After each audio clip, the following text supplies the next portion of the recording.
কেন আমি আল্লাহ প্রদত্ত ঈমান হারিয়ে ফেললাম? আপনারা যারা এখানে বসে আছেন, সকল ঈমানদারের অন্তরে আল্লাহ আলো দিয়েছেন। আল্লাহ আমাদের এটা দিয়েছেন।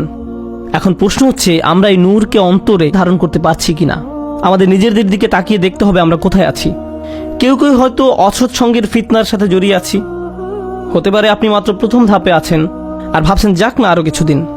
হয়তো এটা এমনও হতে পারে আপনি এখন শেষ ধাপে আছেন। তাই শুধু দুনিয়াবী জিনিসের মাঝেই আপনি চূড়ান্ত সাফল্য এবং মানসিক প্রশান্তি খুঁজে বেড়ান। এই আলো ছাড়া আমাদের যা কিছু অর্জন অথবা উপার্জন, শেষ বিচারের দিনে এই সব কিছু হবে মূল্যহীন। শেষ বিচারের দিনে এই সব কিছু হবে মূল্যহীন। তাই এই অনুচ্ছেদে আল্লাহ তাআলা এটাকে প্রথমে আলো হিসাবে বর্ণনা করেছেন। বিচার দিবসে এই আলোরই একমাত্র মূল্য থাকবে। তাই এই অনুচ্ছেদের প্রথমে আল্লাহ তাআলা এটাকে আলো হিসাবে বর্ণনা করেছেন। বিচার দিবসে এই আলোরই একমাত্র মূল্য থাকবে। কুরআনের আরেকটি সূরায় যেমন বলা হয়েছে, ইল্লামান আতাল্লাহা বিকলবিন সালিম, যে সুস্থ অন্তর নিয়ে তার রবের কাছে আসবে, যে অন্তর তাদের সম্মুখে আলোর দ্যুতি ছড়াবে। এই দুনিয়াতে আপনার আমার আর বাকি যা কিছু আছে সবই অর্থহীন।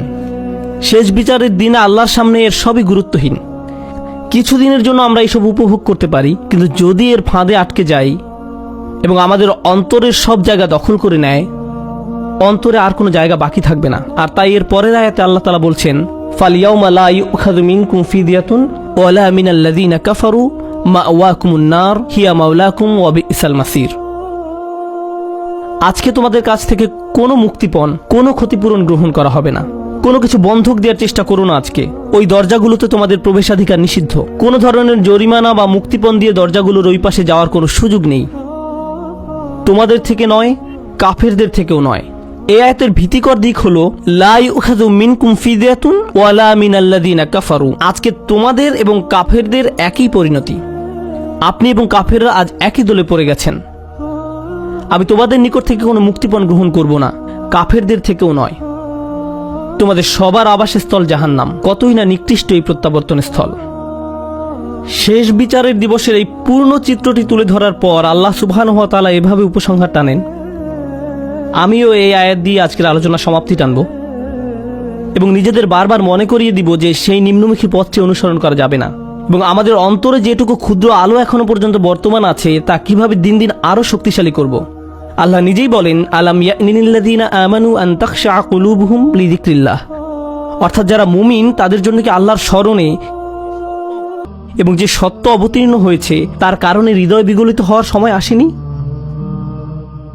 সত্যিকার অর্থে আল্লাহকে স্মরণ করলে অন্তর নরম হবে। আপনার অন্তর যত বেশি আল্লাহকে স্মরণ করবে, যত বেশি আল্লাহকে স্মরণ করবে, কারণ আল্লাহু নূরুস সামাওয়াতি ওয়াল আরদ, আল্লাহ নবমণ্ডল এবং ভূমণ্ডলের নূর।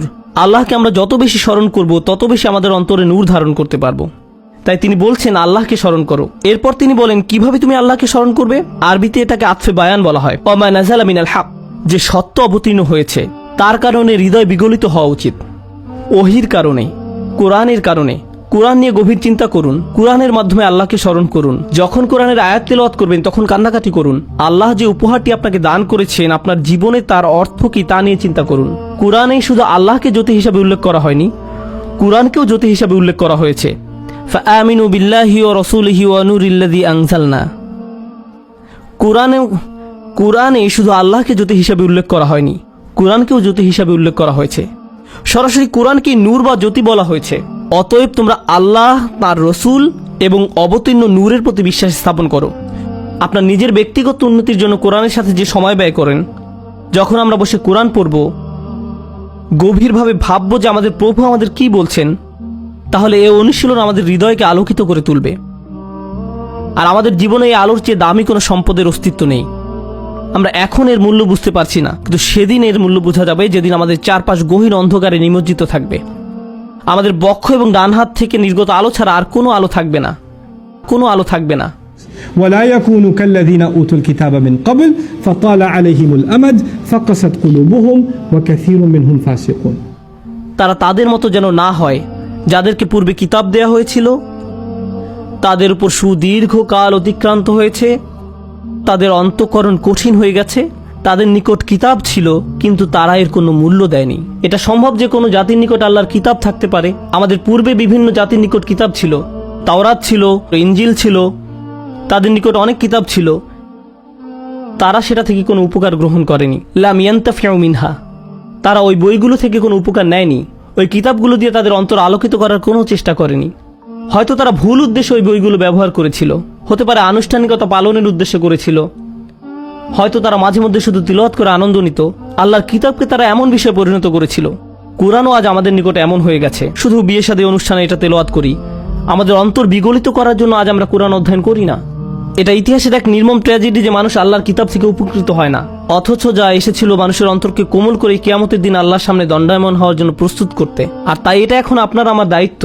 এই জন্যই বলা হয়েছে, ওয়ালা ইয়াকুনু কাল্লাযীনা উতুল কিতাবা মিন ক্বাবল ফাতালা আলাইহিমুল আমাদ ফাকাসাত কুলুবুহুম। তাদের অন্তঃকরণ কঠিন হয়ে গেছে। যখন তাদের অন্তর কঠিন হয়ে পড়ে তখন সেখানে কোনো আলো ঢুকতে পারে না। কিয়ামতের দিন সে অন্তর আপনার কোনো উপকার করবে না। ওয়া কাসীরুম মিনহুম ফাসিকুন। তাদের অধিকাংশই পাপাচারী। আল্লাহ আজ্জা ওয়া জাল্লা এই কয়েকটি আয়াতে একজন বিশ্বাসীর জীবনের অন্যতম গুরুত্বপূর্ণ একটি চিত্র তুলে ধরেছেন। আজকে আমি আপনি যে ঈমান ধারণ করি সেটা ধ্রুব নয়। আমাদের অন্তরে যে ঈমানের জ্যোতি দেওয়া হয়েছে সেটা আজীবন থাকবে এমন কোনো গ্যারান্টি নেই। আজকে আমার ঈমান আছে বলেই আমি নিরাপদ, সেটা ভাবার কোনো অবকাশ নেই। কেউ আমাদের মুসলিম মনে করে সালাম দেয় আর আমরাও জবাবে ওয়ালাইকুম আসসালাম বলি, ফলে আমরা মনে করি যে আমরা সবাই মুসলিম, আমাদের সবার অন্তরে আলো আছে। কিন্তু এই আয়াতগুলোর মতে কিছু মানুষ কিয়ামতের দিন জেগে উঠে হতচকিত হয়ে পড়বে, কিছু মানুষ কিয়ামতের দিন জেগে উঠে অবাক হয়ে যাবে। সে বলবে, আমি মনে করেছিলাম আমি তোমাদের সাথে, কিন্তু সে তার সাথে নয়। তাই ভালো হয় আমরা যদি এখনই বুঝতে পারি এটা স্বয়ংক্রিয় নয়, এটার গ্যারান্টি নেই। আপনাকে ব্যক্তিগতভাবে এর জন্য প্রচেষ্টা চালাতে হবে, আমাকে ব্যক্তিগতভাবে এর জন্য প্রচেষ্টা চালাতে হবে। বিচার দিবসে আপনার ঈমান যেমন আপনাকে সাহায্য করবে না, তেমনি আমার ঈমানও আপনাকে সাহায্য করবে না। আমরা সবাই নিজ নিজ চিন্তায় অস্থির থাকব, নিজেদের আলোর জন্য চিন্তা করব। ইরজিউ ওয়ারাআকুম ফালতামিসু নূরা। তোমরা পিছনে ফিরে যাও এবং আলোর খোঁজ করো। এখন আমরা একে অন্যের সাহায্য করতে পারি, এখন আমরা একে অন্যের ঈমান শক্তিশালী করার ক্ষেত্রে ভূমিকা রাখতে পারি, কিন্তু সেদিন আল্লাহর সাহায্য ছাড়া আর কোনো সাহায্য থাকবে না। আল্লাহ আজ্জা ওয়া জাল্লা আমাদেরকে তাদের অন্তর্ভুক্ত করুন যারা তাদের আলো সংরক্ষণ করবে। আল্লাহ আজ্জা ওয়া জাল্লা আমাদেরকে তাদের অন্তর্ভুক্ত করুন যারা দেয়ালের ক্ষতিকর পাশে থাকবে না। আল্লাহ আজ্জা ওয়া জাল্লা আমাদের নিজেদের এবং আমাদের প্রিয় মানুষদের মুনাফিকি থেকে রক্ষা করুন। আল্লাহ আমাদের অন্তরকে কঠিন হওয়া থেকে রক্ষা করুন। আল্লাহর স্মরণে এবং কোরআনের বাণীতে অন্তরকে আর্দ্র, নমনীয় এবং জ্যোতির্ময় করে দিন। বারাকাল্লাহু লি ওয়া লাকুম। আসসালামু আলাইকুম ওয়া রাহমাতুল্লাহ।